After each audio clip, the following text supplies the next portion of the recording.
اعوذ باللہ من الشیطان الرجیم بسم اللہ الرحمن الرحیم وعدکم اللہ مغانم کثیرۃ تاخذونها، اللہ تعالیٰ نے اے مسلمانوں تم سے وعدہ کیا ہے بہت سی غنیمتوں کا جو تمہیں حاصل ہوں گی۔ فعجل لکم ہذہ، تو یہ تو اللہ نے فوری طور پر تمہیں عطا کر دی ہے، یعنی یہ فتح مبین۔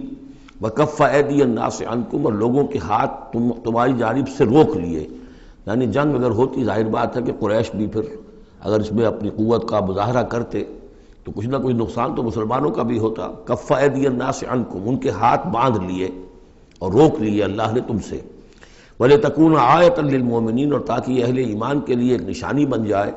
وَيَهْدِيَكُمْ صِرَاطًا مُسْتَقِيمًا، اور اللہ تعالیٰ اب تمہیں سیدھی راہ پر جو ہے گامزن کر دے، یعنی تمہاری جد و جہد کو، اجتماعی جو جد و جہد ہے تمہاری، اسے براہ راست تیر کی طرح سیدھا اب اس کے آخری ہدف اور منزل مقصود تک پہنچا دے۔ وَأُخْرَى لَمْ تَقْدِرُوا عَلَيْهَا، اور کچھ اور بھی فتحیں ہیں جن کا ابھی تک تمہیں جس پر قدرت حاصل نہیں ہوئی ہے۔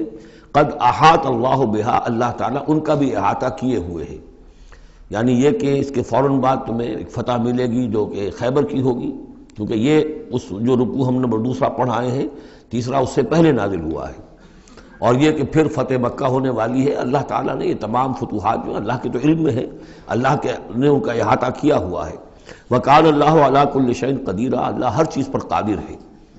وَلَوْ قَاتَلَكُمُ الَّذِينَ كَفَرُوا لَوَلَّوُا الْأَدْبَارَ، اور اگر یہ کافر یعنی قریش مکہ تم سے جنگ کرتے تو لازماً پیٹ دکھا دیتے، پیٹ پھیر جاتے۔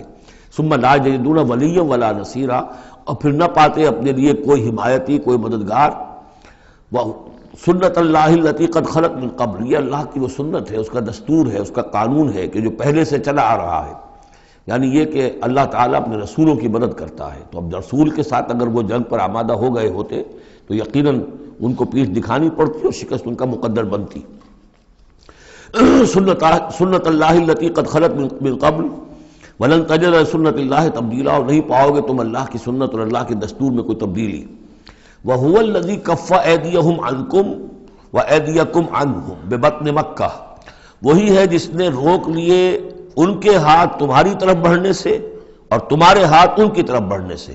بِبَطْنِ مکہ، بیچ شہر مکے کے، یعنی مکے کی وادی میں اور مکے کے شہر میں اگر یہ جنگ ہوتی اور یہ خونریزی ہوتی، مِن بَعْدِ أَنْ أَسْفَرَكُمْ عَلَيْهِمْ، اور یہ اللہ نے روک دیا اس کے بعد کہ اللہ نے تمہیں ان پر فتح دے دی تھی، یعنی کہ واقعتاً دل میں قریش شکست کھا چکے تھے، وہ سمجھ گئے تھے کہ ہمارے لیے مقابلہ ممکن نہیں ہے، ورنہ وہ صلح کبھی نہ کرتے۔ ان کے لیے تو یہ چیز گویا کہ بڑی موت سے بھی بڑھ کر جو تھی، بھاری تھی، کہ مسلمان جو ہے ان کے ساتھ ہم صلح کریں، انہیں تسلیم کر لیں، اور پھر یہ بھی طے کریں کہ اگلے سال آپ آئیے اور ہم 3 دن کے لیے یہ پورا مکہ خالی کر دیں گے، آپ یہاں جس طرح چاہے عمرہ کریں۔ یہ شرط بھی اس میں شامل تھی اگلے سال، لیکن اس سال آپ کو جانا پڑے گا، ہماری ناک جو ہے اتنی نہ کٹے کہ اسی سال آپ عمرہ کر لیں، لیکن یہ ہے کہ بہرحال آئندہ آپ آئیں گے۔ تو اس کے بعد کہ اللہ نے تمہیں ان پر فتح دے دی تھی۔ وَكَانَ اللَّهُ بِمَا تَعْمَلُونَ بَصِيرًا، اور جو کچھ تم کر رہے ہو اللہ اسے دیکھ رہا ہے۔ هُمُ الَّذِينَ كَفَرُوا وَصَدُّوكُمْ عَنِ الْمَسْجِدِ الْحَرَامِ، وہی لوگ ہیں، یعنی ان کے جرائم کا تذکرہ ہو رہا ہے جنہوں نے کفر کیا تو اور تمہیں روکے رکھا مسجد حرام تک جانے سے۔ وَالْهَدْيَ مَعْكُوفًا أَن يَبْلُغَ مَحِلَّهُ، اور ہدی کے جو جانور لے کے گئے تھے مسلمان احرام کے ساتھ ساتھ، وہ ہدی کے جانور تھے کہ کعبے کے لیے نیاز کے یہ جانور ہیں، وہ رکے ہوئے تھے کہ وہ اپنی اصل جگہ پر یبلغ محلہ، کہ اس کا اصل مقام تو یہ تھا کہ کعبے جائیں، وہاں پر ان کا چڑھاوا چڑھایا جائے اور ان کی قربانی دی جائے، لیکن یہ کہ وہ رکے ہوئے تھے کہ وہاں تک نہیں پہنچ سکتے تھے۔ لیکن یہ اللہ نے کیوں ہاتھ روک لیے، ان کے ہاتھ تم سے، تمہارے ہاتھ ان سے کیوں روک لیے، جنگ کیوں نہیں ہونے دی، اس کی حکمت اب آ رہی ہے۔ وَلَوْلَا رِجَالٌ مُؤْمِنُونَ وَنِسَاءٌ مُؤْمِنَاتٌ، اگر نہ ہوتے مرد مومن اور عورتیں مومنات، لم تعلموہم، جنہیں تم نہیں جانتے تھے، ان تطؤوہم، اندیشہ تھا کہ تم انہیں بھی پیس ڈالتے، یعنی جب جنگ ہوتی ہے، بھٹی گرم ہو جاتی ہے، اس وقت تو تحقیق و تفتیش مشکل ہوتی ہے۔ اب وہ مسلمان کے جو ہجرت نہیں کر سکے، ان میں ضعفاء بھی تھے، ان میں مریض بھی تھے، ان میں عورتیں بھی تھیں جن کے لیے ممکن ہی نہیں تھا، جیسا کہ ہم سورہ نساء میں پڑھ چکے ہیں کہ جن کے لیے بالکل ممکن ہی نہیں تھا، اللہ تعالیٰ نے ان کو معاف کر دیا تھا، ہجرت نہیں کر رہے تب بھی اللہ ان سے مواخذہ نہیں کرے گا۔ تو اب وہ لوگ بھی موجود تھے مکے کے اندر، اب اگر یہ چکی چلتی تو پھر تو یہ پیس ڈالتی ان کو بھی. وَلَوْلَا رِجَالٌ مُؤْمِنُونَ وَنِسَاءٌ مُؤْمِنَاتٌ لَمْ تَعْلَمُوهُمْ أَن تَطَئُوهُمْ، تم جانتے ہی نہیں تھے، ہو سکتا ہے کہ تم انہیں بھی کچل دیتے. فَتُصِيبَكُم مِّنْهُمْ مَعَرَّةٌ، اور ان کے معاملے میں پھر تم پر ایک الزام آ جاتا بغیر علم، اس کے بغیر کہ تمہیں کوئی علم ہو، تمہاری بے خبری میں تم پر الزام آتا کہ ان اہل ایمان نے آ کر اپنے اہل ایمان ساتھیوں کو بھی قتل کر دیا. لیدخل اللہ فی رحمتہ، اللہ نے اسی لیے روک دیا اس جنگ کو اس وقت اور تمہیں فتح دے دی صلح کی شکل میں، تاکہ اللہ تعالیٰ داخل کرے اللہ تعالیٰ اپنی رحمت میں جس کو چاہے. وَلَوْ تَزَيَّنُوا لَعَذَّبْنَا الَّذِينَ كَفَرُوا مِنْهُمْ عَذَابًا أَلِيمًا، اگر وہ علیحدہ ہو چکے ہوتے، یعنی مسلمان اہل ایمان مرد اور عورتیں جو ہیں جو ابھی تک مقیم ہیں یہاں پر، اگر وہ یہاں سے نکل چکے ہوتے، علیحدہ ہو چکے ہوتے، تو پھر باقی یہاں صرف کفار رہ گئے ہوتے، تو ہم اسی وقت لَعَذَّبْنَا الَّذِينَ كَفَرُوا مِنْهُمْ عَذَابًا أَلِيمًا، تو ان کافروں کو ہم ابھی وہ بدترین عذاب کا مزہ چکھا دیتے. اس جعل الذین کفروا فی قلوبہم الحمیۃ حمیۃ الجاہلیہ، جب کافروں نے اپنے دلوں کے اندر ایک حمیت جو ہے، ایک بڑی غیرت اور حمیت کا معاملہ، لیکن وہ حمیت جاہلی تھی کہ ہم لوگ، اور کیسے ممکن ہے کہ ہم انہیں یہاں پر عمرہ کرنے دیں، یہ لوگ کہ جو بے دین ہو گئے، ان کے اعتبار سے تو بے دین تھے، جو ہم اپنے آبا و اجداد کے دین کو چھوڑ گئے، تو وہ جو نسل پرستی اور قوم پرستی ان میں تھی، اور آبا پرستی تھی، اور اپنی روایت پرستی تھی، اس کے بنا پر حمیت جاہلیت ان کے دلوں کے اندر اتنی کوٹ کوٹ کر بھری ہوئی تھی. اس جعل الذین کفروا فی قلوبہم الحمیۃ حمیۃ الجاہلیہ، انہوں نے حمیت جاہلی کو اپنے دلوں کے اندر راسخ کر لیا تھا. فانزل اللہ سکینتہ علی رسولہ وعلی المؤمنین، تو اللہ تعالیٰ نے اپنا طرف سے سکون نازل فرما دیا اپنے رسول پر صلی اللہ علیہ وسلم اور اہل ایمان پر. وَأَلْزَمَهُمْ کلمۃ التقویٰ، اور اللہ تعالیٰ نے ان پر لازم کر دیا تقویٰ کی بات کو، یعنی اللہ تعالیٰ نے تقویٰ کو ان پر لازم کر دیا. وَكَانُوا أَحَقَّ بِهَا، یقیناً وہ تقویٰ کے زیادہ حقدار بھی ہیں، وَأَهْلَهَا، اور واقعتاً تقویٰ کے اہل ہیں، ان کے اندر تقویٰ موجود ہے. وَكَانَ اللَّهُ بِكُلِّ شَيْءٍ عَلِيمًا، اور یقیناً اللہ تعالیٰ ہر چیز کا علم رکھتا ہے. لَقَدْ صَدَقَ اللَّهُ رَسُولَهُ الرُّؤْيَا بِالْحَقِّ، اب ایک شبہ کا ازالہ ہو رہا ہے کہ کچھ لوگوں کو یہ خیال پیدا ہوا ہوگا کہ رسول کا تو خواب بھی سچا ہوتا ہے اور وحی کے درجے میں ہے.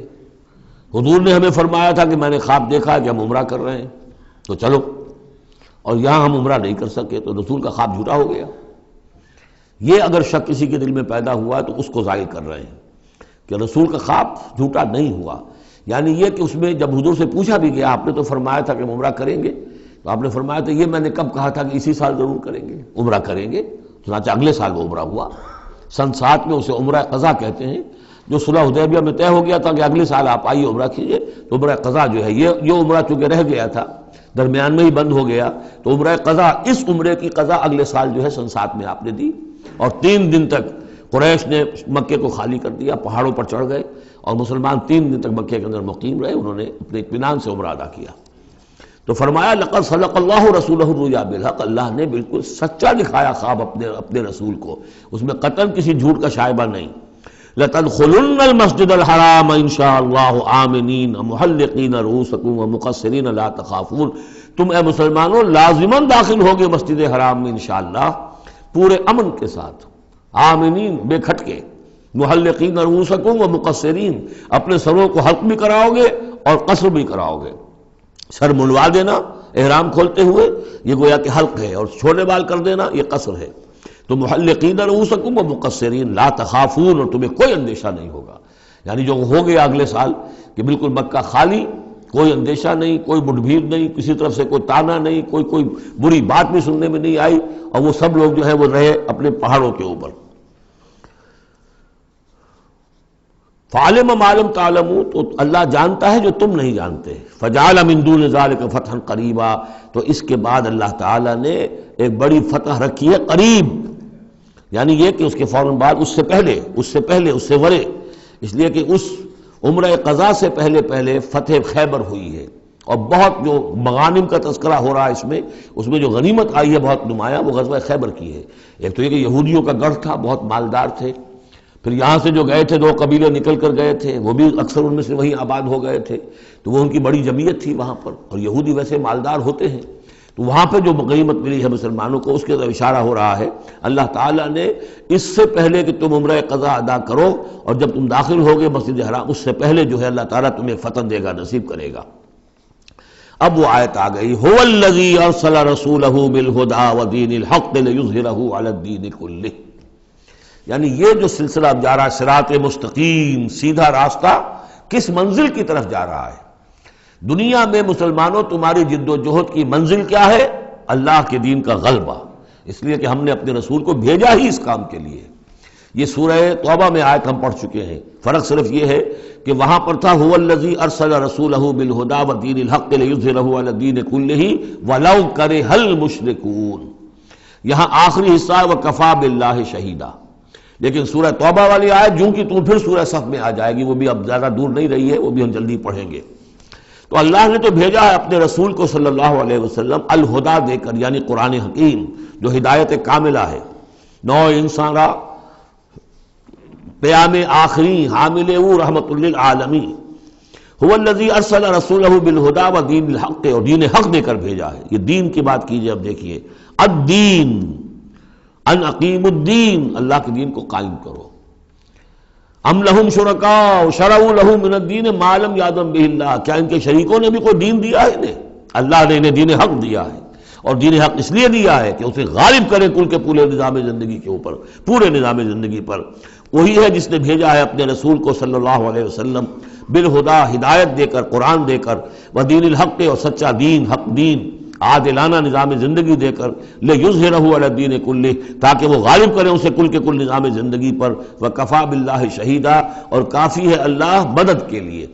عام طور پر ترجمہ یہاں پر گواہ کا کیا گیا ہے، آپ نے دیکھا ہوگا، لیکن یہاں اس لفظ شہید کا مطلب جو مدد کے ہے۔ اس کے لیے یہ کہ نوٹ کیجئے جو سورہ بقرہ کے تیسرے رکوع میں آیا تھا، فَإِن كُنتُمْ فِي رَيْبٍ مِّمَّا نَزَّلْنَا عَلَىٰ عَبْدِنَا فَأْتُوا بِسُورَةٍ مِّن مِّثْلِهِ وَادْعُوا شُهَدَاءَكُم مِّن دُونِ اللَّهِ إِن كُنتُمْ صَادِقِينَ، بلا لو اپنے مددگاروں کو اللہ کے سوا اگر تم سچے ہو۔ تو چونکہ اصل میں شہیدہ کے معنی تو ہے حاضر ہونا، شہیدہ یشہدو، کسی کی موجودگی اور حاضری، جو موجود ہوتا ہے وقوع پر وہی صحیح گواہی دینے کا اہل ہے، اس لیے اس کے معنی گواہی کے پیدا ہو گئے، اور جو موجود ہو وہی آپ کی مدد بھی کر سکتا ہے، اس لیے اس کے معنی مددگار کے بھی ہیں۔ آپ کا کوئی دوست ہے، بڑا آپ کا بہی خواہ ہے، لیکن جب آپ پر کوئی ستم ہو رہا تھا، ظلم ہو رہا تھا، زیادتی ہو رہی تھی، وہ موجود ہی نہیں تھا بیچارہ، وہ کیا کرے گا؟ آپ کی مدد نہیں کر سکتا۔ تو مددگار بھی معنی ہے لفظ شہید کے۔ وَكَفَى بِاللَّهِ شَهِيدًا، اللہ کافی ہے مددگار کی حیثیت سے۔ محمد الرسول اللہ والذین معہ، یہ وہ جماعت ہے جو اس بیعت کی بنیاد پر وجود میں آئی ہے۔ نوٹ کر لیجئے اس بات کو، یہ بیعت کے تذکرے کے ساتھ اب یہ آیت آ رہی ہے۔ محمد الرسول اللہ صلی اللہ علیہ وسلم ایک بیعت تو وہ لیتے تھے کہ جو کوئی ایمان لاتا تھا، ایمان کی بیعت، لیکن جو آپ نے اہل مکہ سے کبھی نہیں لی، بلکہ وہاں تو جس نے بھی کہہ دیا اشہد ان لا الہ الا اللہ واشہد ان محمد رسول اللہ، کوئی فارمل ڈیکلریشن، کوئی اور اس کے لیے کوئی سمبولک کوئی اقدام نہیں تھا، الا یہ کہ کوئی باہر سے آتا تھا تو بیعت ہوتی تھی۔ اس کے بعد آپ نے بیعت مکے میں دو لی ہیں، بیعت عقبہ اولیٰ، بیعت عقبہ ثانیہ۔ اور بیعت عقبہ ثانیہ کی بیعت وہ ہے کہ جس سے اب وہ ایک جماعتی شکل بنی ہے، اس لیے کہ اس کے الفاظ کیا ہیں؟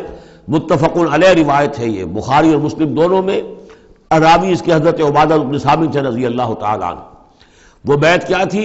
بایعنا رسول اللہ صلی اللہ علیہ وسلم علی السمع والطاعۃ فی العسر والیسر والمنشط والمکرہ وعلی عثرۃ علینا وعلی لا ننازع الامر اہلہ وعلی ان نقول بالحق اینما کنا لا نخاف فی اللہ لومۃ لائم۔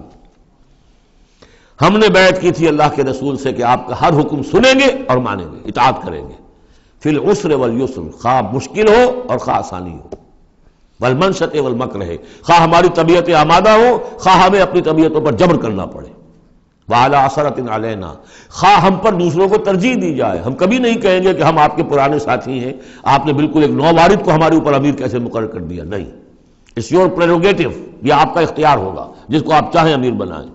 وعلیٰ اللہ ننازع الامر اہلہ، جنہیں آپ والی امر بنا دیں گے، امیر بنا دیں گے، ان سے بھی ہم جھگڑیں گے نہیں، ان سے تعاون کریں گے، ان کی اطاعت کریں گے۔ جیسے کہ ایک اور حدیث میں حضور نے فرمایا، من اطاعنی فقد اطاع اللہ ومن عصانی فقد عصی اللہ، جس نے میری اطاعت کی اس نے اللہ کی اطاعت کی، اور جس نے میری نافرمانی کی اس نے اللہ کی نافرمانی کی۔ ومن اطاع امیری فقد اطاعنی، جس نے میرے مقرر کردہ امیر کی اطاعت کی اس نے میری اطاعت کی۔ ومن اطاع امیری فقط ومن عصا امیری فقط عصانی، جس نے میرے مقرر کردہ امیر کی نافرمانی کی اس نے میری نافرمانی کی۔ اب ظاہر بات ہے جب جماعتی زندگی ہوتی ہے تو ایک ہی امیر نہیں ہوتا، اب ایک فوج ہے، ایک سپہ سالار ہے، لیکن اور چھوٹے چھوٹے جو اس کے حصے ہیں، میمنہ پر کوئی اور ہے، میسرہ پر کوئی اور ہے، اب قلب پر کوئی اور ہے، چھوٹے چھوٹے کمانڈرز بھی تو ہیں، چھوٹی سی کمپنی ہے، پلاٹون ہے، پھر بٹالین ہے، بٹالین سے اوپر بھی ریجیمنٹ ہے، ہر جگہ پر جو ہے اس کے جو آفیسرز موجود ہیں، جو کمانڈرز موجود ہیں، ان سب کا سلسلے وار سب اطاعت کا نظام اگر نہیں ہوگا تو وہ فوج کہاں ہوئی؟ اس طرح ایک جماعت ہے، ایک پورے ملک کے اندر جماعت ہے، اس کا امیر ہے، پھر اس کے کئی صوبائی اس کی شاخیں اس کے امیر ہیں، تو یہ تو نظام اس طرح چلے گا۔ تو یہاں پر وَعَلَىٰ أَن نَّقُولَ بِالْحَقِّ أَيْنَمَا كُنَّا، اور آخری بات جو تھی اس بیعت کے اندر کہ ہم جہاں کہیں بھی ہوں گے حق بات ضرور کہیں گے، مشورہ مانگا جائے گا مشورہ دیں گے، وی ول ناٹ ہولڈ بیک اور اوپینینز، ہم اپنی رائے دیں گے، حق بات کہیں گے جہاں کہیں ہوں گے، لیکن اس کے بعد جو فیصلہ ہوگا فَإِذَا عَزَمَ الْأَمْرُ، جیسا کہ ہم پڑھ چکے ہیں، جب فیصلہ ہو جائے تو پھر یہ کہ اللہ اور اس کے رسول کی اطاعت لازم ہے۔ تو فرمایا یہ محمد رسول اللہ والذین معہ کی جو جماعت بنی ہے اس شکل میں، اس قتال کے مرحلے کے شروع ہونے سے پہلے، منہج انقلاب نبوی میں اقدام کا مرحلہ جب آیا ہے، پیسو ریزسٹنس جب ایکٹیو ریزسٹنس میں چینج ہو رہی ہے، تو اب وہ ایک نظم جماعت کی شکل ہے، اور وہ بیعت عقبہ ثانیہ کی بنیاد پر وجود میں آیا۔ محمد رسول اللہ والذین معہ اشداء علی الکفار رحماء بینہم، اللہ کے رسول، یہ اس میں دو طرح ترجمے اس کے کیے جاتے ہیں، محمد اللہ کے رسول ہیں، یہ ایک جملہ پورا ہو گیا، والذین معہ اشداء علی الکفار رحماء بینہم، اور جو ان کے ساتھ ہیں وہ کافروں پر بہت بھاری ہیں اور آپس میں بہت رحم دل ہیں۔ اور ایک ترجمہ یہ بھی ہے کہ محمد رسول اللہ والذین معہ، یہ سب مل کر مبتدا بنی، اللہ کے رسول محمد اور جو ان کے ساتھ ہیں، ان سب کی شان یہ ہے کہ اشداء علی الکفار رحماء بینہم، وہ کفار کے حق میں بڑے سخت ہیں لیکن آپس میں بہت رحم دل ہیں، رحیم ہیں، شفیق ہیں۔ یہ ہم پڑھ چکے ہیں سورہ مائدہ میں بھی، اذلۃ علی المؤمنین اعزۃ علی الکافرین، اہل ایمان کے حق میں وہ بہت ہی نرم خو ہو، حلقہ یاراں تو بریشم کی طرح نرم، رزم حق و باطل ہو تو فولاد ہے مومن۔ یہ شان جو ہے بندہ مومن کی قرآن مجید میں دو جگہ آئی ہے۔ تراہم رکعا سجدا یبتغون فضلا من اللہ ورضوانا، تم دیکھو گے ان کو کبھی سجدے میں گرے ہوئے ہوں گے اور کبھی رکوع کر رہے ہوں گے، وہ اپنے رب کے فضل کے متلاشی رہتے ہیں ہر دم ہر آن، اور اللہ کی رضا چاہتے ہیں۔ سیماہم فی وجوہہم من اثر السجود، اور ان کی جو نشانی ہے وہ ان کے چہروں میں جو اثرات پیدا ہوتے ہیں سجدے سے۔ سجدے سے عام طور پر تو خیال یہ ہوتا ہے کہ یہی جو گھٹا پڑ جاتا ہے یہی سجدے کا نشان ہے، لیکن اس کے علاوہ بھی نمازیوں کے چہرے میں ان کی نماز کی ایک کیفیت ہوتی ہے، نورانیت ہوتی ہے کہ جو ان کے چہروں کے اندر موجود ہوتی ہے۔ ذالک مثلہم فی التوراۃ، یہ ہے ان کی مثال اور تمثیل جو تورات میں آئی تھی، ومثلہم فی الانجیل، اور انجیل میں جو ان کی مثال دی گئی تھی وہ یہ ہے کزرع اخرج شطأہ، جیسے ایک کھیتی وہ اپنا پٹھا نکالتی ہے، فآزرہ، پھر اسے گاڑھا کرتی ہے، فاستغلظ، اور فاستوى، اس کو مضبوط کرتی ہے اور پھر اسے گاڑھا کرتی ہے، فاستوى علی سوقہ، پھر اپنی نال پر کھڑی ہو جاتی ہے۔ چھوٹی سی کوئی کوپل پھوٹتی ہے، پھر وہ بڑھتی ہے، نرم سی ہے، پھر ذرا اس کا جو تنا بنتا ہے اس کے اوپر پھر کھڑی ہو جاتی ہے سیدھی۔ یہ جس طریقے سے درجہ بدرجہ یہ جو زراعت ہو رہی ہے، یہ کھیتی ہو رہی ہے، اس کا نتیجہ کیا نکلتا ہے؟ یعجب الزراع، جو زراعت کرنے والا ہے، جو کاشتکار ہے اسے بڑی بھلی لگتی ہے، آیا آج دیکھا اپنی کھیتی کو اپج آئی ہے، نکل آئی ہے، اس کے بعد یہ کیا بڑھ رہی ہے، پک رہی ہے، اب کھیتی لہرا رہی ہے، اس کے اوپر سٹے آ گئے ہیں۔ یعجب الزراع لیغیظ بہم الکفار، تاکہ اس سے دل جلے کافروں کا۔ اب یہاں اس سے واضح ہو گیا یہاں زراع کون ہے؟ یہ کھیتی صحابہ کرام کی کھیتی ہے جو پھل رہی ہے، پھول رہی ہے، اور اس کا کاشتکار کون ہے؟ محمد الرسول اللہ صلی اللہ علیہ وسلم۔ تب حضور کے ساتھ آپ کو معلوم ہے کہ جب انتقال ہوا ہے ابو طالب کا تو وہ مشکل 125 آدمی تھے، 150 آدمی تھے۔ آپ کی ایسی پوزیشن بھی نہیں تھی کہ اپنے بل پر مکے میں رہ سکتے، اسی لیے طائف گئے تھے، کوئی آلٹرنیٹ بیس مل جائے میں وہاں منتقل کر دوں اپنی اس دعوت کا اور اپنی اس تحریک کا مرکز، لیکن یہ کہ وہاں سے خالی ہاتھ آنا پڑا تھا۔ ایک وہ دور تھا کہ جس میں پھر ایک مشرک کی امان لے کر مکے میں داخل ہو سکے، مطعم بن عدی کی۔ آج ایک دور یہ ہے کہ 1400 یا 1800 آدمی جو ہیں وہ بیعت موت کی ہے انہوں نے، اور ان کو اس پر جو ہے ملال ہے کہ دم کر صلح کیوں کی ہے۔ ان کی جو حمیت ایمانی ہے اور غیرت ایمانی ہے وہ ملال اس پر ہے، وہ جان بچنے کی کوئی خوشی نہیں ہے انہیں، وہ تو کہہ کہ ہم نے دم کر کیوں سنا کریں، ہم اپنی جانیں دینے کے لیے تیار ہیں۔ کھیتی جو ہے اپج رہی ہے، تو فرمایا کزرع اخرج شطأہ فآزرہ فاستغلظ فاستوى على سوقه يعجب الزراع ليغيظ بهم الكفار وعد الله الذين آمنوا وعملوا الصالحات منهم مغفرة واجرا عظیما۔ اللہ نے وعدہ کیا ہے ان لوگوں سے جو ایمان لائے اور نیک عمل کیے، ان میں سے جو واقعتاً جنہوں نے ایمان اور عمل صالح کا حق ادا کر دیا کہ ان کے لیے مغفرت بھی اجر عظیم بھی ہے۔ یہاں جو مولانا عثمانی صاحب نے حاشیہ لکھا مجھے بہت پسند آیا کہ اگرچہ حضور کے سارے ساتھی جو ہیں وہ سب کے سب وہی تھے کہ جو ایمان اور عمل صالح کا حق ادا کر چکے تھے، پھر بھی منہم کی ایک قید لگا کر گویا کہ ان کو یہ بات بتا دی گئی ہے کہ اصل معاملہ ہے کہ موت تک انسان قائم رہے اس پر، مبادا بعد میں کہیں کسی کے اندر کوئی تزلزل پیدا ہو جائے، ورنہ یہ کہ اگر کسی کو اس طرح کا یقین دلا دیا جائے تو اس سے تو یہ کہ پھر اطمینان پیدا ہو جائے گا۔ ہونا یہ چاہیے کہ آخری وقت تک ڈرتا رہے آدمی، بین الخوف والرجاء کی کیفیت رہے کہ کہیں ایسا نہ ہو کہ میں پھر کہیں آج جس مقام پر اللہ نے مجھے پہنچا دیا ہے کہیں پاؤں پھسل جائے۔ مغفرت و اجر عظیم کا اللہ نے وعدہ فرمایا۔ اب یہ سورہ مبارکہ آ گئی سورۃ الحجرات۔ میں ابتدا میں عرض کر چکا ہوں کہ اس کی حیثیت ایک ضمیمے کی ہے، جوڑا ہے سورہ فتح اور سورہ محمد، اور وہ بالکل اپنے اس کے ترتیب کے اعتبار سے بالکل صحیح جوڑا ہے۔ یہ در حقیقت سمجھیے کہ سورہ فتح کی چند آیات کی مزید وضاحت ہے۔ مثلا سورہ فتح میں ہم نے یہ پڑھا تھا وَلَتُعَزِّرُوهُ وَتُوَقِّرُوهُ، اللہ کے رسول کی تعظیم، توقیر، ان کی مدد، ان کی نصرت، یہ تمہارے لیے لازم ہے۔ پھر ہم نے ابھی پڑھا اہل ایمان کے لیے تمہیں رحم دل ہونا چاہیے، اہل ایمان کے لیے تمہارا طرز عمل جو ہے وہ بہت ہمدردانہ، نیک، بھلائی کا، خیر خواہانہ ہونا چاہیے۔ یہ ساری چیزیں جو ہیں اس میں اب سامنے آ رہی ہیں۔ اور دوسرے یہ کہ یہ جو اب دین کے غلبے کی جد و جہد ہے اس کے لیے جہاد کی اہمیت کیا ہے دین کے اندر، اس کی اصل حیثیت کیا ہے، اس کو بھی اس سورہ مبارکہ میں واضح کیا گیا۔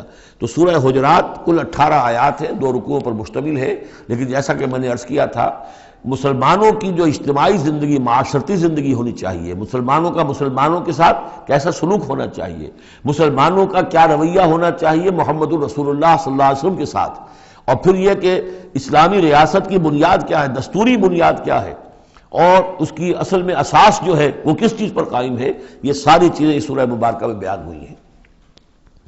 بسم اللہ الرحمن الرحیم، یا ایھا الذین آمنوا لا تقدموا بین یدی اللہ ورسولہ واتقوا اللہ ان اللہ سمیع علیم۔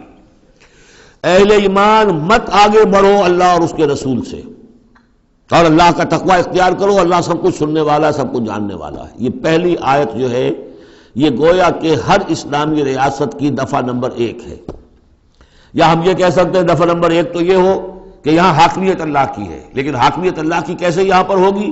تنفیذ یہ ہے کہ اللہ اور اس کے رسول نے جو حدود قائم کر دی ان سے تجاوز نہیں ہوگا۔ چنانچہ یہ دفعہ ہمارے ہر دستور میں موجود رہی ہے، no legislation will be done repugnant to the Quran and the sunnah, یہ موجود ہے، لیکن ایک ہاتھ سے یہ دفعہ یعنی اسلام ڈال کر اور دوسرے ہاتھ سے نکال لیا گیا۔ ایک آئیڈیولوجیکل کونسل بنا دی گئی ہے، وہ غور کرتی رہے گی، کوئی قانون کوئی خلاف ہے اگر اسلام کے تو وہ رپورٹ پیش کرتی رہے گی، سال بسال رپورٹیں آتی رہیں گی، کوئی لازم نہیں ہے دستور کی روح سے کہ ان کی دی ہوئی رپورٹ پر عمل بھی ہوگا، لہذا وہ الماریوں پر الماریاں بھرتی رہیں۔ کام ہوا ہے، محنتیں ہوئی ہیں، کوششیں ہوئی ہیں، ان میں ایک بڑی اچھی محنت ہوئی تھی جو اقتصادیات کے بارے میں ہوئی تھی کہ سود کے بغیر کیسی بینکنگ کا نظام قائم کیا جائے، اس میں بڑی محنت ہوئی ہے، لیکن دستور میں کوئی گارنٹی نہیں ہے کہ اس آئیڈیولوجیکل کونسل کی کوئی سفارشات لازماً وہ ان کی تنفیذ بھی ہوگی، تو معلوم ہوا کہ وہ بس ایک ایکسرسائز ان فیوٹیلیٹی ہے اکثر و بیشتر۔ تو فرمایا پہلی بات تو یہ طے کر لو کہ اللہ کا حکم اور اس کے رسول کا حکم، کتاب اور سنت، no legislation can be done here repugnant to the book of Allah Quran and the sunnah of the profit صلی اللہ علیہ وسلم۔ یہ ہے اصل الاصول، یہ ہے دفعہ، کہ اس دفعہ سے اب یہ ریاست اسلامی بن گئی کہ جو بھی لیجسلیٹو باڈی آپ بنائیں، اسے آپ پارلیمنٹ کہیں، اسے مجلس ملی کہیں، اسے آپ کانگریس جو چاہیں کہیں، اس کی لیجسلیٹو اتھارٹی جو ہے وہ لمیٹڈ ہے، limited by the injunctions of the Quran and the Sunnah. اس دائرے کے اندر اندر وہ قانون سازی کر سکتے ہیں، اس لیے کہ اس دائرے کے اندر اندر جو کچھ ہے وہ مباح ہے، اور مباح کے اندر آپ اکثریت کے ساتھ فیصلہ کر لیجئے۔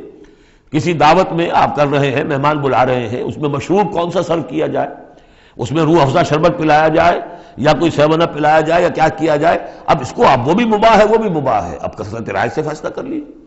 لیکن کثرت رائے کیا 100% رائے بھی اللہ کے کسی حکم میں ترمیم نہیں کر سکتی، وہ تو دائرہ ہے، اس دائرے کے اندر اندر رہنا ہے، جس کو کہ ایک حدیث سے حضور نے بہت عمدگی سے واضح کیا ہے۔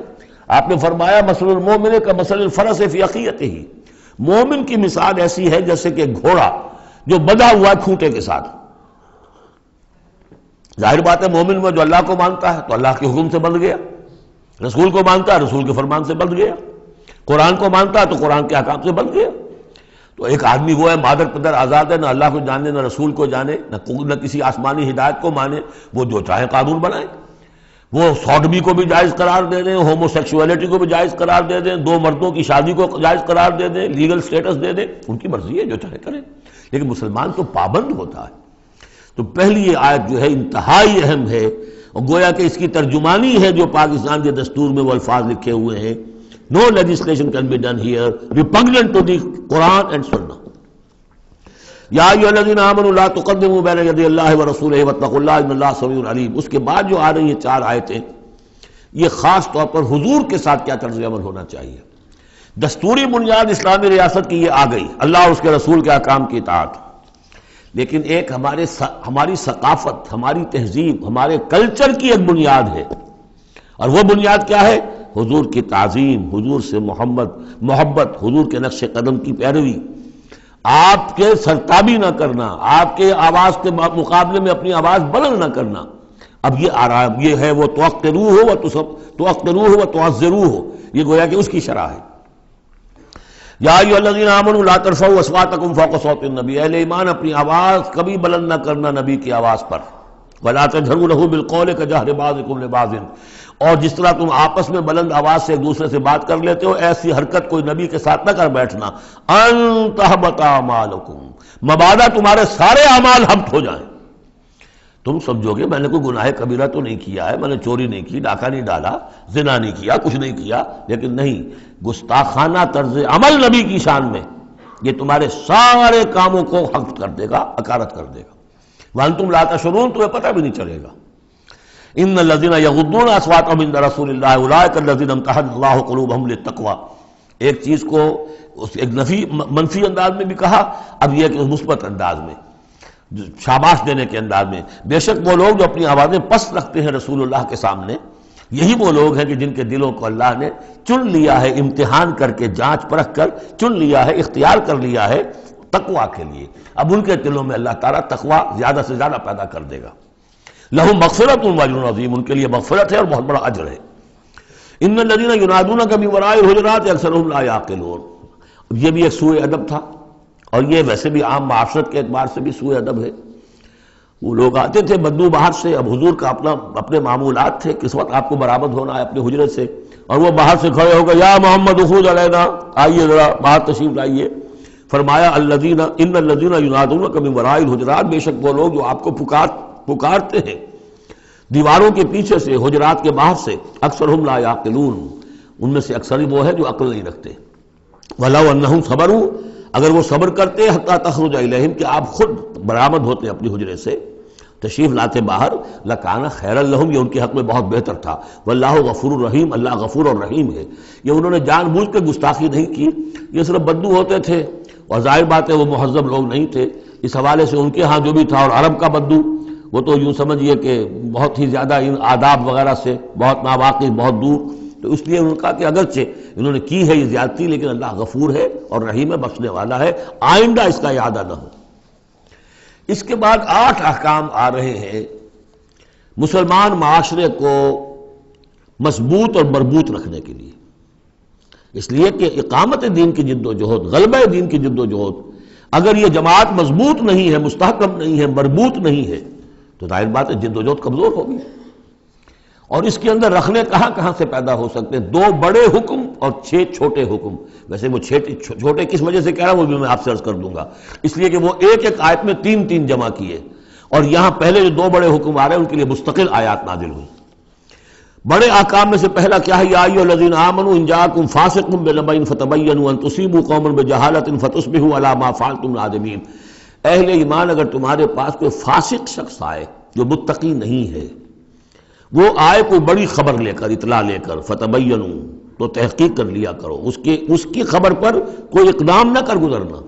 ہو سکتا ہے وہ غلط بات بتا رہا ہو تمہیں کہ فلاں قبیلہ جو ہے حملے کی تیاری کر رہا ہے، تو تم پہلے اسے پری ایمپٹ کرنے کے لیے فوری طور پہ تم حملہ کر دو، نہیں، فتبینوا، تحقیق کر لیا کرو، ان تصیبوا قوما بجہالۃ، مبادا تم جا پڑو کسی قوم پر نادانی میں، حملہ کر بیٹھو کسی قوم کے اوپر، کسی قبیلے کے اوپر نادانی میں، فتصبحوا علی ما فعلتم نادمین، اور پھر تمہیں ہونا پڑے جو کچھ کہ تم نے کیا ہو اس پر نادم۔ اس لیے یہ کہ افواہوں پر کوئی اقدام نہ کیا جائے۔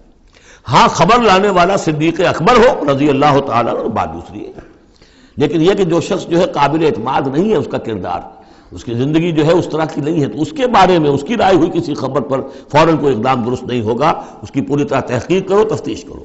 اور ایسا ہی ہوتا ہے اکثر و بیشتر کہ یہ جو افواہوں کے اوپر اقدام کر دیے جاتے ہیں، ان سے بڑے بڑے جھگڑے شروع ہو جاتے ہیں، بڑی بڑی جنگیں شروع ہو جاتی ہیں۔ وَاعْلَمُوا أَنَّ فِيكُمْ رَسُولَ اللَّهِ، اور دیکھو تمہارے مابین اللہ کے رسول ہیں۔ یہ اس سے کیا مراد ہے؟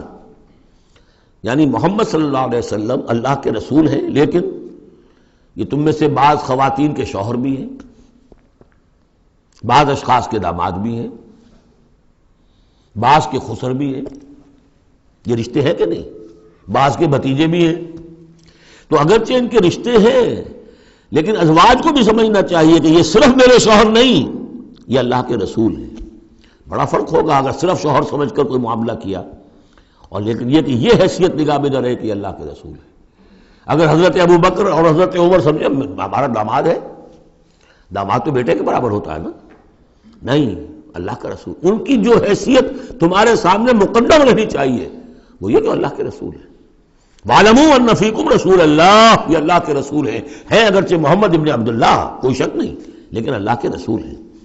لَوْ يُطِيعُكُمْ فِي كَثِيرٍ مِّنَ الْأَمْرِ، اگر وہ تمہارا کہنا مانا کرے اکثر معاملات میں، لَعَنِتُّمْ، تو تم مشکل میں پڑ جاؤ گے۔ تمہارا رویہ یہ ہونا چاہیے کہ یہ دیکھو وہ کیا چاہتے ہیں، ان کی منشا دیکھو۔ وَلَٰكِنَّ اللَّهَ حَبَّبَ إِلَيْكُمُ الْإِيمَانَ، لیکن اے محمد کے ساتھیوں، اے صحابہ رسول، اللہ نے تو تمہارے نزدیک ایمان کو بہت محبوب بنا دیا ہے۔ وَزَيَّنَهُ فِي قُلُوبِكُمْ، اسے تمہارے قلوب کے اندر کھبا دیا ہے۔ وَكَرَّهَ إِلَيْكُمُ الْكُفْرَ وَالْفُسُوقَ وَالْعِصْيَانَ، اور بہت ہی تمہارے نزدیک ناپسندیدہ بنا دیا ہے کفر کو بھی اور فسق کو بھی اور نافرمانی کو بھی۔ یہ صحابہ کرام کی شان میں بہت بڑی آیت ہے جو نازل ہوئی ہے قرآن میں۔ وَلَٰكِنَّ اللَّهَ حَبَّبَ إِلَيْكُمُ الْإِيمَانَ وَزَيَّنَهُ فِي قُلُوبِكُمْ وَكَرَّهَ إِلَيْكُمُ الْكُفْرَ وَالْفُسُوقَ وَالْعِصْيَانَ أُولَٰئِكَ هُمُ الرَّاشِدُونَ، یقیناً یہی لوگ ہیں جو صحیح راستے پر ہیں اور جو سعادت مند ہیں اور جو آخری کامیابی کو حاصل کریں گے۔ فضلا من اللہ ونعما، اور یہ فضل ہے اللہ کی طرف سے، انعام ہے اس کا، احسان ہے۔ واللہ علیم الحکیم، اللہ سب کچھ سننے والا، اللہ ہر چیز کا علم رکھنے والا اور کمال حکمت والا ہے۔ اب دوسرا حکم آ رہا ہے، وَإِن طَائِفَتَانِ مِنَ الْمُؤْمِنِينَ اقْتَتَلُوا، آخر اہل ایمان بھی انسان ہیں، جھگڑا ہو سکتا ہے، اختلاف ہوگا، اختلاف سخت ہو جائے جھگڑا ہو جائے گا، جھگڑا سخت ہو جائے قتال بھی ہو جائے گا۔ آخر حضرت علی اور حضرت عائشہ کے مابین جنگ ہوئی کہ نہیں؟ حضرت علی اور امیر معاویہ کے درمیان جنگ ہوئی کہ نہیں؟ یہ کون ہے؟ کس کو اب کہہ دیں گے کافر؟ معاذ اللہ ثم معاذ اللہ۔ تو فرمایا وَإِن طَائِفَتَانِ مِنَ الْمُؤْمِنِينَ اقْتَتَلُوا، اگر اہل ایمان میں سے دو گروہ لڑ پڑے، فَأَصْلِحُوا بَيْنَهُمَا، تو اب عام معاشرے کو یہ سمجھنا چاہیے، سب لوگوں کو، کہ وہ یہ نہ سمجھے کہ ہم سے کیا ہے، آپس میں نبٹ لیں، نہیں، ان کے درمیان صلح کراؤ، تمہارا فرض ہے، یہ اجتماعی فریضہ ہے، صلح کراؤ۔ فَأَصْلِحُوا بَيْنَهُمَا، انڈیفرنس ہمیں کیا تعلق؟ غلط، اس لیے کہ یہ جو رکھنا پڑ رہا ہے، یہ اسلامی معاشرے کا رکھنا مسلمانوں کی مجموعی قوت کو کمزور کرنے کا سبب بنے گا، اور مسلمانوں کی قوت کمزور ہوتی ہے تو اللہ کے دین کے غلبے کی جدوجہد کمزور پڑ رہی ہے، لہذا فرض سمجھو اصلحوا بینہما، ان کے درمیان صلح کراؤ۔ فَإِن بَغَتْ إِحْدَاهُمَا عَلَى الْأُخْرَىٰ، پھر اگر ان میں سے ایک دوسرے پر زیادتی کرے، صلح کی پابندی نہیں کر رہا، صلح کرا دی گئی پھر بھی وہ زیادتی کر رہا، فَقَاتِلُوا الَّتِي تَبْغِي، اب جنگ کرو اس سے جو زیادتی کرنے والا ہے۔ اب یہ دو فریقوں کے درمیان نہیں رہا معاملہ، اب ایک فریق گویا کہ پوری مسلم جماعت کو، پورے مسلم معاشرے کو، پوری ملت اسلامی کو جو کہ وہ للکار رہا، چیلنج کر رہا ہے، تو اب ان سے جنگ کرو حتیٰ تفیء الی امر اللہ، یہاں تک کہ وہ لوٹ آئے اللہ کے حکم کی طرف۔ صلح کی جو بھی شرائط تھی ان کو دوبارہ قبول کر لے۔ فإن فات، پھر اگر وہ لوٹ آئے، فاصلحوا بینہما، پھر ان کے مابین دوبارہ صلح کرا دو، بالعدل، انصاف کے ساتھ، واقسطوا، اور دیکھنا انصاف کا دامن ہاتھ سے نہ چھوڑنا، انصاف کرو، اس لیے کہ اب ہو سکتا ہے کہ اس دوسرے فریق پر تم کوئی زیادتی کر بیٹھو، اس لیے کہ اب اس سے تم بھی لڑے ہو، لڑ کر تم نے اسے مجبور کیا ہے کہ وہ صلح کی پابندی کرے، تو اب بھی اس پر کوئی زیادتی نہ ہو جائے۔ واقسطوا ان اللہ یحب المقسطین، اللہ تعالیٰ انصاف کرنے والوں کو محبوب رکھتا ہے۔ یہ تو دو بڑے بڑے حکم ہو گئے۔ اب ایک آیت میں 3 حکم اور دوسری میں پھر 3 حکم، یہ چھوٹے چھوٹے انفرادی سطح کے اوپر یا برادریوں کی سطح کے اوپر یا جماعتوں کے اندر جس طرح کے بڑے بڑے چیزیں پیدا ہو جاتی ہیں، بعض چیزیں معمولی نظر آتی ہیں لیکن اس سے دلوں کے اندر زخم پڑ جاتے ہیں۔ یا ایھا الذین انما المؤمنون اخوۃ فاصلحوا بین اخویکم، یہ تو اسی کے ساتھ آ گئی۔ یقیناً تمام اہل ایمان جو ہے وہ آپس میں بھائی بھائی ہے، بس اپنے دو بھائیوں کے درمیان صلح کرا دیا کرو، واتقوا اللہ، اللہ کا تقوی اختیار کرو، لعلکم ترحمون، تاکہ تم پر رحم کیا جائے۔ اب وہ آ رہی ہیں 2 آیتیں۔ یا ایھا الذین آمنوا لا یسخر قوم من قوم عسى ان یکونوا خیرا منهم ولا نساء من نساء عسى ان یکن خیرا منهن، اہل ایمان تم میں سے کوئی گروہ دوسرے گروہ کا مذاق نہ اڑائے، تمسخر نہ کرے، ہو سکتا ہے کہ وہ ان سے بہتر ہوں۔ جن کا تم مذاق اڑا رہے ہو، کسی ایک برائی کو دیکھا ہے تم نے، کسی ایک عیب کو دیکھا ہے، اس کی ناک چھوٹی ہے، اس کا کان چھوٹا ہے، اس کا فلاں یہ ہے، اس کا یہ ہے، تو تم نے تو کوئی عیب دیکھا ہے ظاہری، ہو سکتا ہے دل میں اس کے تقویٰ تم سے 10 گنا زیادہ ہو، اللہ کی محبت، اللہ کے رسول کی محبت تم سے 1000 گنا زیادہ ہو، تو تمہیں کیا پتا، تم نے تو ایک چیز دیکھی ہے۔ اسی طرح عورتیں دوسری عورتوں کا مذاق نہ اڑائیں، عسیٰ ان یکن خیرا منہن، ہو سکتا ہے کہ وہ جن کا مذاق اڑایا جا رہا ہے وہ اللہ کی نگاہوں میں بہتر ہو ان سے جو مذاق اڑا رہی ہیں۔ ایک حکم تو ہو گیا تمسخر نہ ہو۔ ولا تلمزوا انفسکم، اپنے آپ کو عیب نہ لگاؤ، اپنے آپ کو عیب لگانا یعنی اپنے بھائیوں پر عیب نہ لگاؤ، آخر وہ تمہاری ہی اس ملت کا فرد ہے، امت کا فرد ہے، تو اس کو عیب لگا تو تمہیں عیب لگا، اس لیے فرمایا بہت ہی بلیغ الفاظ ہے، ولا تلمزوا انفسکم ولا تنابزوا بالالقاب، اور لوگوں کے چڑانے والے نام نہ رکھ لیا کرو۔ کسی جماعت کا نام کچھ اور ہے، اس کو چڑانے کے لیے نام کچھ اور رکھ لیا گیا ہے، یا اور کسی فرد کے لیے، کسی گروہ کے لیے، تو یہ جو ہے ایک دوسرے کے اوپر اس طریقے سے ڈال دینا اور نام ان کے اوپر کہ جو ان کو پسندیدہ نہیں ہے، یہ 3 کام ہو گئے، ایک آیت میں روکا گیا۔ اس کی وجہ سے اکثر ایسا ہوتا ہے، کبھی ایک دوست آپ ایک خاص قسم کا مذاق اس سے کر رہے ہیں یا کسی لفظ سے اس کو چھیڑتے ہیں، 100 دفعہ وہ سن لیتا ہے، کوئی اثر نہیں ہوتا، کسی وقت کوئی عجیب کیفیت ہوتی ہے اس کی کہ اس کے دل میں جا کر زخم کی طرح لگ جاتا ہے اور پھر وہ دل کا رشتہ ٹوٹ جاتا ہے، اور ایک ایسی جو ہے اس کے اندر گرا پڑ جاتی ہے، پھر کھولے نہیں کھل سکتی۔ لہذا محتاط رہو۔ بئس الاسم الفسوق بعد الایمان، ایمان کے بعد تو برائی کا نام بھی برا ہے، کیوں ان چیزوں میں جا رہے ہو؟ تمہیں تو ایمان کو سمجھنا چاہیے کہ اللہ نے تمہیں اتنی بڑی فضیلت دی ہے، تو ان گندگیوں کی طرف جو ہے تم متوجہ ہی نہ ہو۔ وَمَن لَّمْ يَتُوب فَأُولَٰئِكَ هُمُ الظَّالِمُونَ، اور جو باز نہیں آئیں گے تو وہی ہے کہ جو ظالم ہے اللہ کی نگاہ میں۔ تو ترغیب بھی ہے، تشویق بھی ہے، سمجھانے کا انداز بھی ہے اور ڈانٹ ڈپٹ بھی ہے، باز نہیں آؤ گے تو اللہ کی نگاہ میں پھر تم ظالم ہو۔ اگلی آیت میں پھر 3 چیزیں، وہ پہلی 3 چیزیں رو در رو ہوتی ہیں آمنے سامنے، اور یہ 3 چیزیں وہ ہیں جو غیب میں ہوتی ہیں، پیٹھ پیچھے ہوتی ہیں۔ یا ایھا الذین آمنوا اجتنبوا کثیرا من الظن ان بعض الظن اسم، اہل ایمان زیادہ ظن کرنے سے بچو، خام خواہ گمان بٹھا لینا کسی کے بارے میں، جب تک کہ کوئی بات ظاہر نہ ہو جائے، کسی کی طرف سے کوئی روش یا رویہ یا کوئی اقدام جو ہے واضح طور پر سامنے نہ آ جائے، اپنے دل میں خام خواہ کوئی اس کے بارے میں جس کو ہم کہتے ہیں سوء ظن پیدا کر لینا، ان بعض الظن اسم، بعض ظن جو ہے وہ تو گناہ کے درجے تک پہنچ جائیں گے، اس لیے کہ تم نے اپنے دل میں بات بٹھا لی ہے حالانکہ اس میں وہ شے ہے ہی نہیں، لہٰذا یہ تمہاری طرف سے گویا کہ ایک تہمت ہو رہی ہے اس کے اوپر، قلبی طور پر تو تہمت ہو گئی۔ ولا تجسسوا، اور دوسری بات یہ ہے کہ ایک دوسرے کے حالات کی ٹوہ میں نہ رہو۔ بہرحال اسلامی ریاست ہوگی تو جاسوسی کا ایک محکمہ بھی ہوگا، وہ تو اپنی جگہ پر ہے، لیکن افراد کی سطح پر خام خواہ فلاں اس گھر میں کیا ہو رہا ہے، کیوں ہو رہا ہے، یہ دونوں بھائیوں کے معاملات کیا ہیں، کیا وجہ ہے، لڑائی کیوں نہیں ہوتی ان میں، کچھ لوگوں کی ہوتی ہے، تلاش میں رہتے ہیں ایسی چیزوں کی۔ ولا تجسسوا، تجسس مت کرو۔ ولا یغتب بعضکم بعضا، اور تم میں سے کوئی دوسرے کی غیبت نہ کرے، کسی کے پیٹھ پیچھے غیر موجودگی میں اس کی کوئی برائی نہ بیان کرے، چاہے وہ برائی بالفعل اس میں ہو۔ حضور سے پوچھا گیا کہ حضور اگر وہ برائی اس میں ہو، آپ نے فرمایا تبھی تو غیبت ہے، اگر برائی ہے نہیں تو تہمت ہو گئی، وہ تو غیبت سے دوہرا جرم ہو گیا۔ لیکن یہی ہے کہ کسی مسلمان بھائی کی غیر موجودگی میں اس کی کوئی برائی بیان نہ کی جائے۔ اَيُحِبُّ أَحَدُكُمْ أَن يَأْكُلَ لَحْمَ أَخِيهِ مَيْتًا، کیا تم میں سے کوئی شخص اسے پسند کرے گا کہ وہ اپنے کسی مردہ بھائی کا گوشت کھائے؟ فَكَرِهْتُمُوهُ، یہ تو تمہیں بہت برا لگا، بہت گھن آیا، یہ کیا بات کہہ دی اللہ تعالیٰ نے؟ کوئی شخص چاہے گا یہ کہ اپنے مردہ بھائی کا گوشت کھائے؟ لیکن یہ اخلاقی سطح پر یہی کام تم کرتے ہو۔ غیبت جو ہے اخلاقی سطح پر یہی ہے، کیوں کہ جو شخص موجود نہیں ہے آپ اس کی عزت پر حملہ کر رہے ہیں۔ اگر وہ موجود ہوتا اپنا دفاع کرتا، لیکن موجود نہیں ہے، دفاع نہیں کر سکتا، وضاحت کرتا، آپ کو غلط بات سمجھ میں آئی، آپ نے ٹھیک نہیں سمجھا ہے، آپ کو اطلاع صحیح نہیں ملی ہے، آپ سو طرح سے اپنی حفاظت کرتا ہے اپنی عزت کی، اور چونکہ موجود نہیں ہے آپ نے جیسے مردہ بھائی کی لاش پڑی ہے جیسے چاہو موٹی جو ہے کاٹ لو، لیکن اگر وہ زندہ ہو تو تمہیں قریب آنے دے گا۔ یہی ہے مثال۔ اَيُحِبُّ أَحَدُكُمْ أَن يَأْكُلَ لَحْمَ أَخِيهِ مَيْتًا فَكَرِهْتُمُوهُ وَاتَّقُوا اللَّهَ إِنَّ اللَّهَ تَوَّابٌ رَحِيمٌ، اور اللہ کا تقوی اختیار کرو، اللہ تواب ہے، توبہ کا بہت قبول فرمانے والا، اور رحیم ہے، بہت رحم فرمانے والا۔ تیسرا حصہ اس سورہ مبارکہ کا جو آ رہا ہے یہ عظیم ترین مضامین پر مشتمل ہے۔ ابھی تک معاملہ سارا یا ایھا الذین آمنوا یا ایھا الذین آمنوا یا ایھا الذین آمنوا، آپ نے دیکھا یہ یوں سمجھیے کہ 12 آیات میں 5 مرتبہ یا ایھا الذین آمنوا آ چکا ہے، اور ہم نے دیکھا مکی صورتیں اتنی لمبی جو ہے یا ایھا الذین آمنوا کا صیغہ وہاں ہے ہی نہیں، لیکن یہ آیت آ رہی ہے یا ایھا الناس،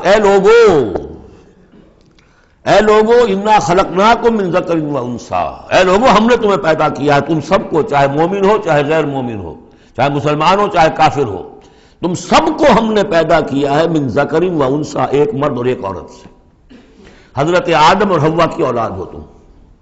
وجعلناکم شعوبا وقبائل لتعارفوا، اور ہم نے تمہیں بنا دیا ہے قوموں میں تقسیم کر دیا اور قبیلوں میں تاکہ ایک دوسرے کو پہچانو۔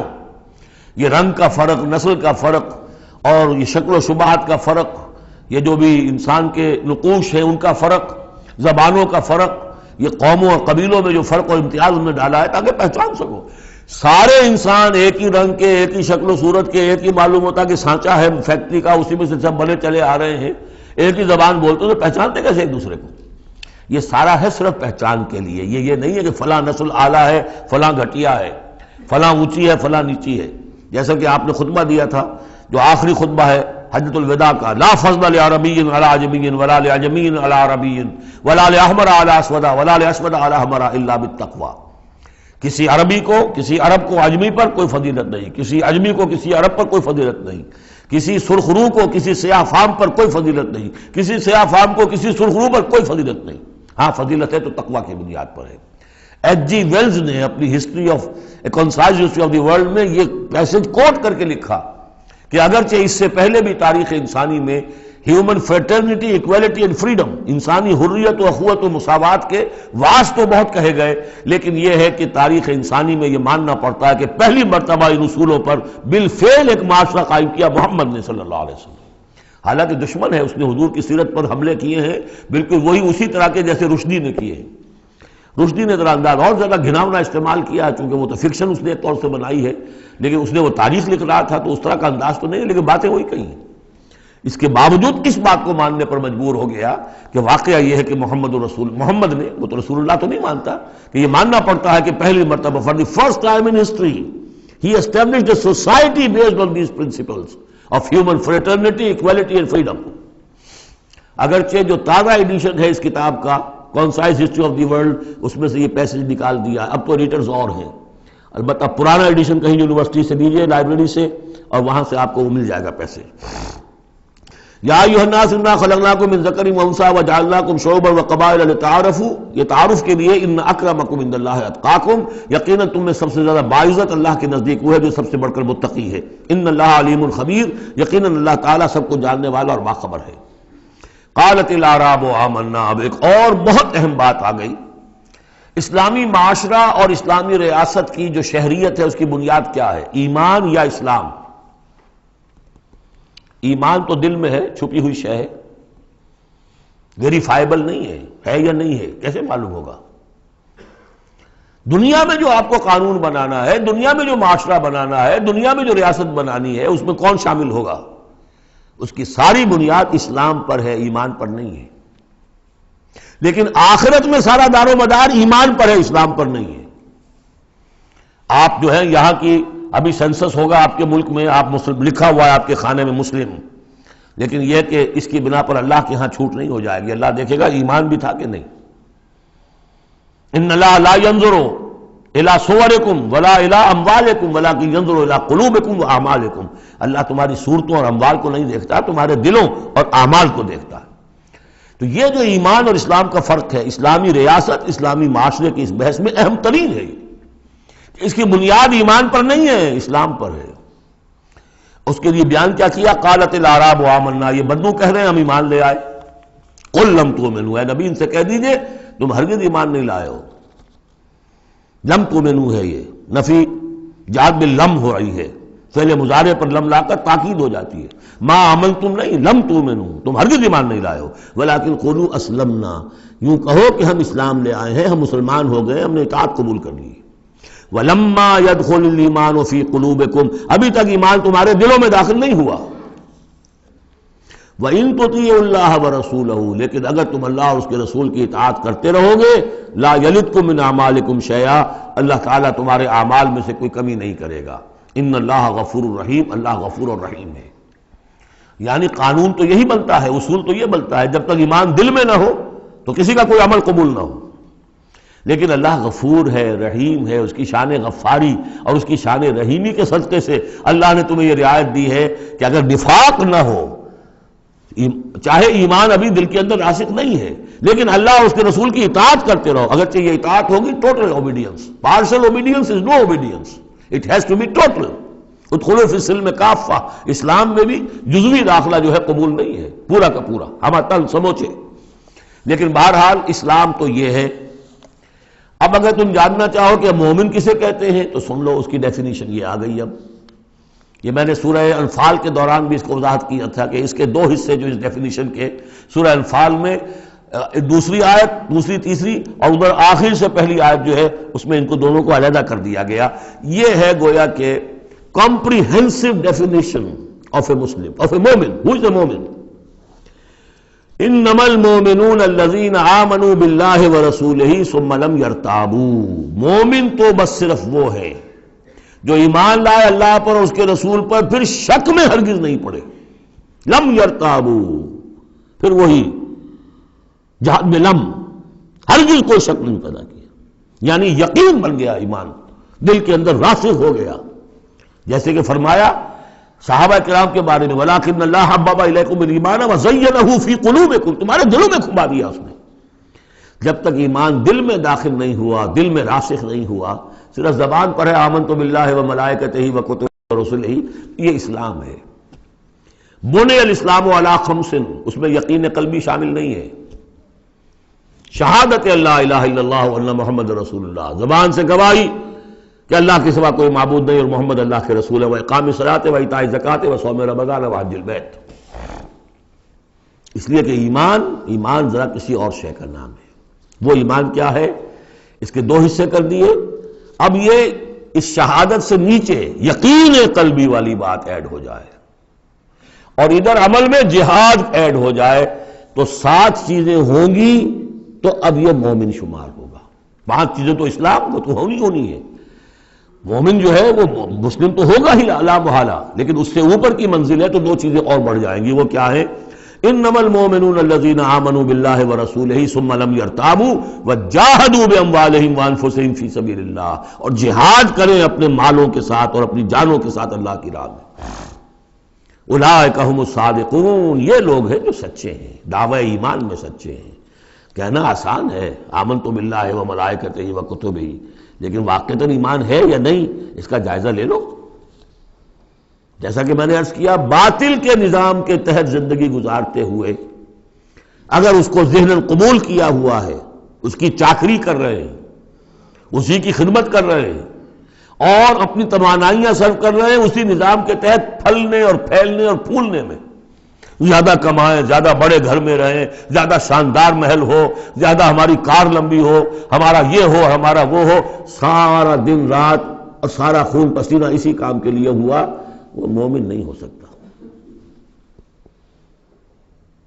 غلبہ باطل کے تحت انڈر پروٹیسٹ رہنا پڑے گا. ایسے رہنا ہوگا جیسے کہ جیل میں انسان رہتا ہے. الدنیا سجن المومن و جنت الکافر. اور یہ کہ اپنی توانائی میں سے منیمم سبسسٹنس لیول پر جو آپ کے وجود کو برقرار رکھنے کے لیے ناگزیر ہو، اس حد تک تو اپنے وقت اور توانائی اور اپنی قوت اور صلاحیت میں لگائے آپ اپنے اور اپنے اہل و عیال کی ضروریات پوری کرنے کے لیے. باقی سارا وقت، ساری صلاحیت، ساری قوت اللہ کے دین کو غالب کرنے کی جد و جہد، نظام باطل کو جڑ سے اکھیڑ کر پھینک کر اور اللہ کے دین کو قائم کرنے کی جد و جہد. اگر یہ نہیں ہے، اگر یہ نہیں تو بابا پھر سب کہانیاں ہیں. پھر یہ اسلام کا دعویٰ ہے. اسلام تو ہے، مانے گے تم دنیا میں تم مسلمان عورت سے شادی کر سکتے ہو، مسلمان باپ کی وراثت تمہیں مل جائے گی، قانونی حقوق سارے تمہارے مسلمانوں کے ہوں گے، اسلامی ریاست میں تم مکمل شہری شمار ہو جاؤ گے، لیکن مومن شمار نہیں ہوگے اللہ کے ہاں. قالت الاعراب، یہ آیات تو ایسی ہیں کہ یہ یاد کر لیجئے آج کی رات. قالت الاعراب آمنا قل لم تؤمنوا ولكن قولوا اسلمنا. معلوم ہوا علیحدہ کر دیا ہے، بالکل واحد مقام ہے یہ قرآن مجید کا جس میں اسلام اور ایمان کو یوں کر دیا علیحدہ. کہ ایک گروہ ایسا بھی تھا جس کے بارے میں کہا گیا ایمان تمہارے دلوں میں تاحال داخل نہیں ہوا. البتہ اس آیت سے بعض لوگوں کو یہ مغالطہ ہو جاتا ہے کہ یہ منافقین کی بات نہیں ہے. یہ کہ منافقین کا تو کوئی عمل قبول نہیں اللہ کے ہاں. یہاں کہا جا رہا ہے کہ اگر تم اللہ اور اس کے رسول کی اطاعت کرتے رہو گے اللہ تمہارے اعمال میں کوئی کمی نہیں کرے گا. تاریخی پس منظر سمجھ لیجئے، جب اللہ تعالیٰ نے عرب میں حضور کو غلبہ عطا کر دیا، اذا جاء نصر اللہ والفتح ورأیت الناس یدخلون فی دین اللہ افواجا. اب ظاہر بات ہے کہ تمام قبائل کے اندر بیٹھ کر مشورے ہوئے. It's no use continuing resistance. اب تو بہرحال فیصلہ کن فتح محمد کو ہو گئی ہے، اب ہم مقابلہ نہیں کر سکتے، کوئی اور راستہ نہیں. جاؤ اور جا کر وفد بھیجو اور اطاعت قبول کر لو اور اسلام قبول کر لو. تو وہ اطاعت بھی تھی اسلامی ریاست کی، ساتھ ہی اسلام قبول کرنا بھی تھا کہ ہم نے مان لیا جی. اس لیے کہ وہاں سے تو الٹیمیٹم آ چکا تھا جو سورہ توبہ میں ہم پڑھ چکے ہیں کہ یہ صرف 4 مہینے کی مہلت ہے، اس کے بعد اگر تم ایمان نہ لائے تو فَإِذَا انْسَلَخَ الْأَشْهُرُ الْحُرُمُ فَاقْتُلُوا الْمُشْرِكِينَ حَيْثُ وَجَدتُّمُوهُمْ. تو اس کے بعد ایمان لانا ان کے لیے لازم تھا اگر رہنا عرب کے اندر. لیکن یہ کہ ان میں 3 طرح کے لوگ تھے. ایسے بھی یقیناً تھے جو خلوص دل سے ایمان لائے، ایسے بھی لوگ تھے جو دھوکہ دینے کے لیے ایمان لائے، جان بچانے کے لیے. یہ 2 ہو گئی ویلیوز، پازیٹو اور نیگیٹو. بیچ میں پازیٹو اور نیگیٹو کے مابین ایک زیرو لیول آتا ہے. زیرو لیول وہ تھا کہ دل میں نہ دھوکے کی نیت ہے نہ حقیقتاً ایمان دل میں پیدا ہوا ہے، لیکن اسلام لے آئے. ٹھیک ہے، ہم تیار ہیں. وہ ہے جن کا ذکر کیا جا رہا ہے. قالت الاعراب آمنا قل لم تؤمنوا ولكن قولوا اسلمنا. تم یہ کہو کہ ہم اسلام لے آئے. ولما يدخل الايمان في قلوبكم، ابھی تک ایمان تمہارے دلوں میں داخل نہیں ہوا. وَإِن تُطِيعُوا اللَّهَ وَرَسُولَهُ لَا يَلِدْكُم مِّنْ أَعْمَالِكُم شَيْئًا. اگر اللہ اور اس کے رسول کی اطاعت کرتے رہو گے اللہ تمہارے عمل میں سے کچھ بھی گھٹائے گا نہیں، کم نہیں کرے گا. بلکہ آگے چل کر یہ بات واضح ہو جائے گی کہ اگر اللہ اور اس کے رسول کی اطاعت کرتے رہو گے تو ایمان بھی تمہارے دلوں میں پیدا ہو جائے گا. اس لیے کہ ایمان سے عمل صالح پیدا ہوتا ہے اور عمل صالح سے بھی ایمان پیدا ہوتا ہے.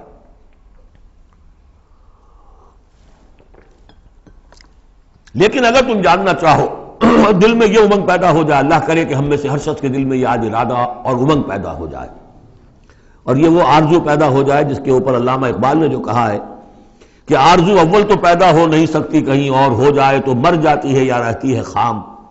یہ آرزو کہ مجھے مومن رہنا ہے، جینا ہے، مرنا ہے، یہ آرزو اول تو پیدا مشکل سے ہوتی ہے اور ہو جائے تو معاشرہ اس کو غذا نہیں دیتا. ہر 4 طرف سے اس کے خلاف آپ پر دباؤ پڑنا شروع، دماغ خراب ہو گیا، پاگل ہو گیا، فینیٹک ہے، یہ اپنا کیریئر چھوڑ رہا ہے، یہ اپنا کاروبار برباد کر رہا ہے، وہ فلاں یہ کر رہا ہے. تو ماحول جو ہے، ماحول میں آکسیجن نہ ہو تو پودا کیسے پروان چڑھے گا؟ تو اس لیے بہت مشکل کام ہے. الا یہ کہ خلوص نیت اور عزم مصمم ہو تو اللہ تعالیٰ کی طرف سے خصوصی توفیق اور تحصیل ہوتی ہے. تو آج آپ اس کو سامنے رکھ کر دل میں یہ آرزو لے کر اٹھیے کہ یہ ایمان اس ڈیفینیشن پر ہمیں پورے اترنا ہے.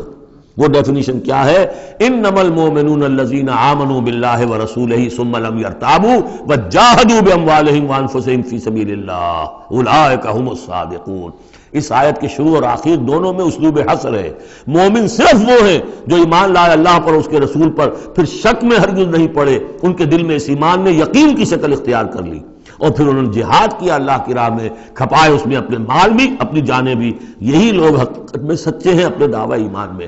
اللہم ربنا اجعلنا منہم، اللہم ربنا اجعلنا منہم، یہی صادقون ہیں جن کے بارے میں سورہ توبہ میں ہم آیت پڑھ کر آئے ہیں، کونوا مع الصادقین، صادقین کے ساتھ ہو جاؤ. تلاش کرو کوئی صادقین ہے دنیا میں اس وقت کہ نہیں. اور حضور نے یہ خبر دی ہے، لا تزال فی امتی طائفۃ قائمین علی الحق، میری امت میں ہمیشہ ایک گروہ ضرور موجود رہے گا جو حق پر قائم ہوگا. تلاش کرو اسے، اور تلاش کر کے کونوا مع الصادقین، ان میں شامل ہو، ان کے ساتھ شامل ہو جاؤ، ان کے دست و بازو بنو. ظاہر بات ہے جمعیت کے بغیر، جماعت کے بغیر وہ اقامت دین کیسے ہوگی؟ وہ اظہار دین الحق علی دین کلہ کیسے ہوگا؟